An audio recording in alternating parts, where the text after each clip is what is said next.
वापसी के लिए जोर लगा रही है। ऐसे में सत्ता के शिखर तक कौन पहुंचेगा ये तो वक्त ही बताएगा, लेकिन हरियाणा की सियासत के सूरमा चुनाव प्रचार में कोई कोर कसर नहीं छोड़ रहे हैं। ऐसे में इंडिया न्यूज के खास कार्यक्रम किस्सा कुर्सी का में बात कांग्रेस के कद्दावर नेता और प्रत्याशी रावदान सिंह से होगी।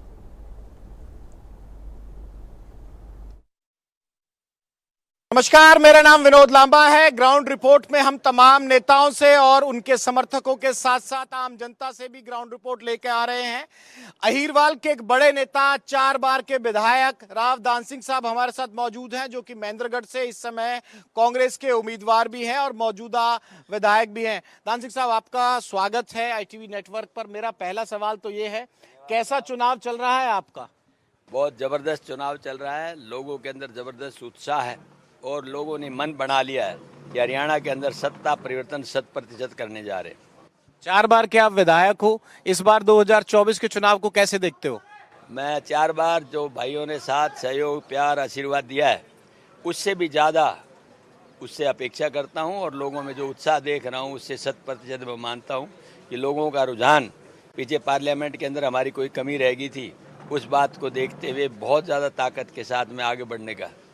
यही सवाल था मेरा। आप चरखी दादरी से जीत के आ गए थे, भिवानी से जीत के आ गए थे, लेकिन जब लोकसभा का उम्मीदवार भी रावदान सिंह साहब चुनाव लड़े थे लोकसभा का महेंद्रगढ़ भिवानी सीट पर, और वो चुनाव नहीं जीत पाए थे, तो वो इलाका जो आपको लोकसभा में नहीं जिता पाया था, इस बार विधानसभा में क्या रुखसत करेगा? बहुत ज़बरदस्त तरीके से उन्होंने इस बात का एहसास किया है और उन्होंने कहा है कि एक चूक हमसे हुई है, उसको हम दुरुस्त करेंगे और हरियाणा के अंदर जो सत्ता बढ़ने जा रही है उस सत्ता के अंदर कांग्रेस को काबिज करेंगे। भारतीय जनता पार्टी के 10 साल के शासन को देखा है कि उनकी कथनी और करनी के अंदर बहुत बड़ा अंतर है। उन्होंने जो कहा वो एक भी काम नहीं किया, चाहे रोजगार की बात है, चाहे महंगाई की बात है, चाहे विकास की बात है, चाहे कानून व्यवस्था की बात है। उन लोगों ने हमेशा लोगों को बुलेखा दे करके और उनके वोट अर्जित करने का काम किया। जब भी उनको अवसर मिला उन्होंने इसको धर्म से जोड़ के, मंदिर मस्जिद से जोड़ के, हिंदू मुसलमान से जोड़ के, जाति पाति से जोड़ करके उनको बांटने का प्रयास किया। आज पूरे हरियाणा नहीं, हिंदुस्तान के लोग इस बात के प्रति जागरूक हैं और हरियाणा में खास तौर पर वो कहीं बटेंगे नहीं और कहीं टूटेंगे नहीं, सरकार बदल के रहेंगे, ऐसा उन्होंने मन बना लिया। आप साहब, मेरा एक सवाल है कि जो ये मुकाबला था महेंद्रगढ़ का, जितना हरियाणा की राजनीति मैं कवर करता हूं, फॉलो करता हूं, यहाँ तो हमेशा मुकाबला आपका और रामविलास शर्मा साहब का हुआ करता था, लेकिन भाजपा ने इस बार स्ट्रेटेजी बदली है और कंवर सिंह यादव साहब को उतारा है। आज़ाद समाजवादी पार्टी से शशि कुमार हैं, आपसे मनीष यादव हैं, इनेलो से सुरेंद्र कौशिक हैं। जो भाजपा की रणनीति बदली है, उसके बाद कंवर सिंह यादव साहब जो आपके सामने आए हैं, तो मुकाबला राव वर्सेज राव हो गया है। उससे क्या फेरबदल देखते हैं और रामविलास शर्मा साहब पे क्या टिप्पणी आपकी? देखिए, रामविलास जी भाजपा के कदावर नेता रहे हैं। अब उनकी टिकट का इशू तो पार्टी जानती है, लेकिन मैं समझ सकता हूं कि भारतीय जनता पार्टी के अंदर जिस व्यक्ति ने भारतीय जनता पार्टी को हरियाणा में चलना सिखाया, उसको इग्नोर करके स्वयं अपना नुकसान किया है और लोगों ने इस दिल में लिया है इस बात को कि किसी से भी वो मुकाबला हो। आज की तारीख में कांग्रेस का किसी से कोई मुकाबला नहीं है और चाहे किसी को सामने लाएं, किसी को पीछे ले जाएं, आज लोगों का मन बन चुका है। उस बने हुए मन को कोई बदल नहीं सकता। उनके जाने से आपको फायदा हुआ, नुकसान हुआ रामविलास शर्मा जी के जाने से? ये तो 5 तारीख बताएगी, आज मैं कुछ नहीं कह सकता, लेकिन लोगों ने मन बना लिया है कि वो बदलाव करेंगे। आपका नाम लेके ना भाजपा वाले जरूर घेरने का काम करते हैं कांग्रेस को, कहते हैं भाई दागियों को टिकट दे दी, ईडी का केस आप पे चल रहा है, पवार साहब तो ईडी की कस्टडी में और हिरासत में जेल में हैं, कह रहे हैं कि भाई दागियों को टिकट दे दी और अच्छी छवि वाले नेता नहीं उतारे कांग्रेस ने। देखिए, ये तो उनका अपना कार्य है और ये इन्वेस्टिगेटिंग एजेंसीज की प्रक्रिया है, वो किस पे क्या करते हैं ये तो उनका अपना प्रेरोगेटिव है।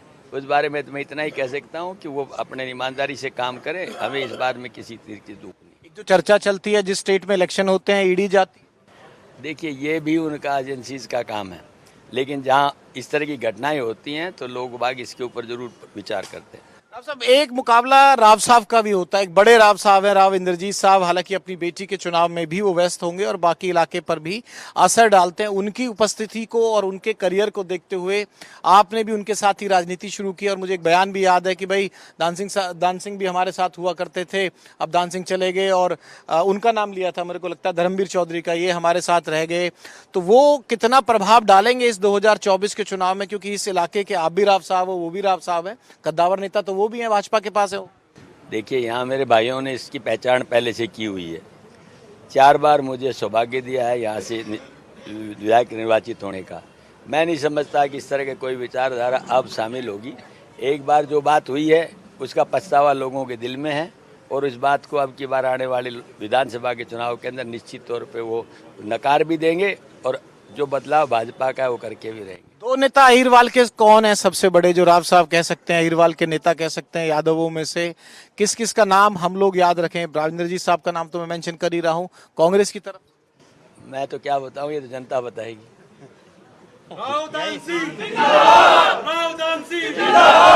इंद्रजीत के बाद राव दान सिंह है अहिरवाल में नेता।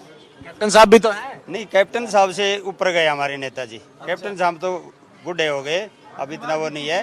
अब अहिरवाल का उभरता हुआ नेता राव दान सिंह है। तो डिप्टी सीएम मांग रहे हैं। ये पार्टी हाईकमांड का काम है। वो जो भी देंगे हम उसका अनुसरण करेंगे, क्योंकि हम अनुशासित सिपाही हैं। आपके समर्थक हैं, इनकी बात मुझे कैमरे पे तो लेनी चाहिए थी ना, मैंने ली। इन्होंने कहा, मैंने थोड़ी देखिए,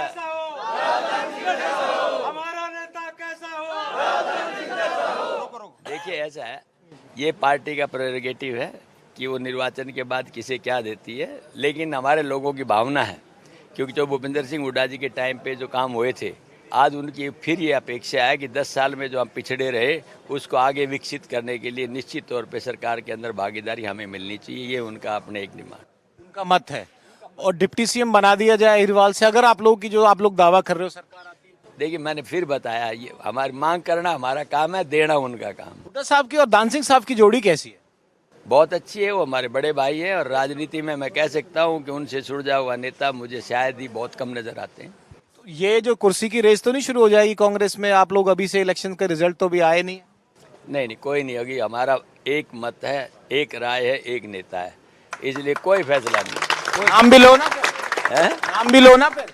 नाम तो जैसे भूपेंद्र सिंह हुड्डा जी हैं, इतने दिनों से स्पष्ट तौर पे आप देख रहे हैं। पिछले 10 साल में भाई दीपेंद्र जी जो हमारे युवा सांसद हैं, उन्होंने इस कोने से उस कोने तक जिस तरह कन्वेंसिंग करके जनता को जागरूक किया है, और चौधरी भूपेंद्र सिंह हुड्डा ने कभी विपक्ष साहब के समक्ष, कभी पंचायत सभाएं उनमें करके न पूरे प्रदेश के अंदर 10 साल के अंदर कांग्रेस को न केवल ताकत दी है, बल्कि एक ऐसी ऊर्जा दी है जो सत्ता के अंदर काबिज होने के लिए तैयार है। आज मेरे 2 सवाल हैं। आप मुकाबला किससे मान रहे हैं? भाजपा से मान रहे हैं, किसी और दल से मांग रहे हैं? मैं नहीं मान रहे।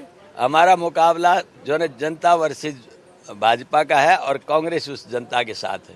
राव दान सिंह साहब, इस कैमरे में फ्रंट पर देखकर अगर कुछ कहना चाहें महेंद्रगढ़ के लोगों से, और आपने अपने काम जो करे हो, क्योंकि 4 बार का विधायक अपने आप में, 20 साल आपने विधायकी इस इलाके से की है, ऐसी कौन सी वजह है जो आप लोगों के बीच लेके जा रहे हैं और अपनी बात बता रहे हैं? मेरा एक आखिरी सवाल। देखिए, मैं कहना चाहता हूँ कि ये क्षेत्र पिछड़े क्षेत्र के नाम से जाना जाता था। हमारे बच्चों में प्रतिभा बहुत है, और उन प्रतिभाशाली बच्चों को अवसर नहीं मिल पाता था। सबसे पहले तो हमने शिक्षा को हब बनाने का काम तो भूपेंद्र सिंह हुड्डा के टाइम पे किया, कि यहाँ अनेकों स्कूल, कॉलेज, और यहाँ पर एक सेंट्रल यूनिवर्सिटी भी, और सेंट्रल यूनिवर्सिटी यहाँ पर खोली गई। यहाँ पर कोई पार्क नहीं था, इतना मतलब अच्छा पार्क यहाँ पर डेवलप किया गया। यहाँ पर कोई ऑफिशियल मिनी सेक्रेटेरिएट नहीं था। Mini secretariat, judicial complex, auditorium, stadium, flyover, और ये हमारा 148 भी, ये पुराना हाईवे जो हमारे टाइम का दिया हुआ है वो हमने किया। सतनाली जो एक गांव था जिसको कस्बे का रूप दिया, जहाँ कॉलेज नहीं था, जहाँ स्कूल ये ब्लॉक नहीं था, जहाँ तहसील नहीं थी, जहाँ बस स्टैंड नहीं था, जहाँ ITI नहीं थी। हरियाणा के अंदर जो मैं समझ बहुत कम ऐसी जगह होंगी जहाँ एक कॉन्स्टिट्यूंसी में 4 ITI हों। 4 ITI मेरे क्षेत्र के अंदर हैं। ये सारे काम किए। ये हाँ, किसान मॉडल स्कूल हमने बनाया। तो ये सारी बातें और बहुत सारी चीजें हैं जिनके। एक आखिरी सवाल मेरा यह है कि ये कहा जाता है कि भाजपा का गढ़ है अहिरवाल, और अहिरवाल तो भाजपा के साथ ही जाता है। भाजपा कह रहे हैं कि भाई कांग्रेस वाले, हुड्डा साहब ने इस इलाके के लिए अच्छा नहीं किया, और अहिरवाल जो है कांग्रेस के किसी भी जो रथ चलाने की आप लोग कोशिश कर रहे हो उसको अहिरवाल रोक देगा। अहिरवाल कैसे रोक पाएगा? ये कह रहे हैं कि भाजपा वाले के दम पे। अहिरवाल ने तो इस क्षेत्र में पहले भी रथ को रोका था, और आज हमारे भाई फिर तैयार है उस रथ को रोकने के लिए। और अब एक माहौल, वो कह रहे हैं कांग्रेस का रोक देंगे। कांग्रेस की नहीं कह रहा मैं, भाजपा के रथ को रोका हमने। कांग्रेस के रथ को कोई नहीं रोक पाएगा।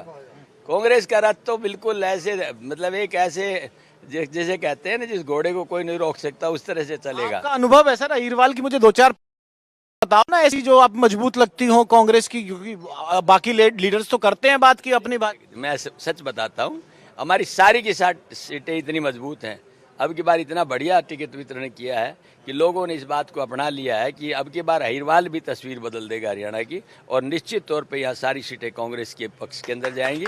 आप देखना इस बार। महेंद्रगढ़ है कांग्रेस के, बिल्कुल है 100। रेवाड़ी है, बिल्कुल है। गुड़गांव, अब सारे क्यों लेते हैं मेरे से? अहिरवाल को लेके भाजपा उत्साहित है? नहीं मेरी, अरे भाई इसकी सवाल पूछने की वजह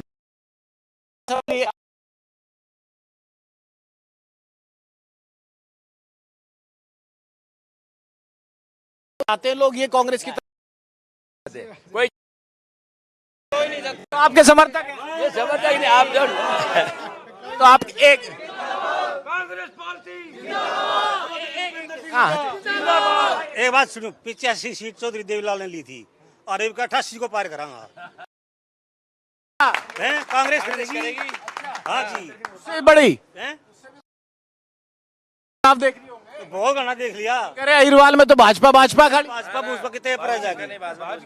आएंगे बीच में कहेंगे भाई रावदान सिंह जिंदाबाद। ये भावना है कि इस बार भाजपा, एक मिनट भाई, लास्ट एक मिनट लोकसभा मतलब उत्साहित हैं और लोग कहते हैं कि भाई दक्षिण हरियाणा के दम पर है, ये भावना है कि अब ये भावना है कि अब की बार अहिरवाली इतिहास बदलेगा।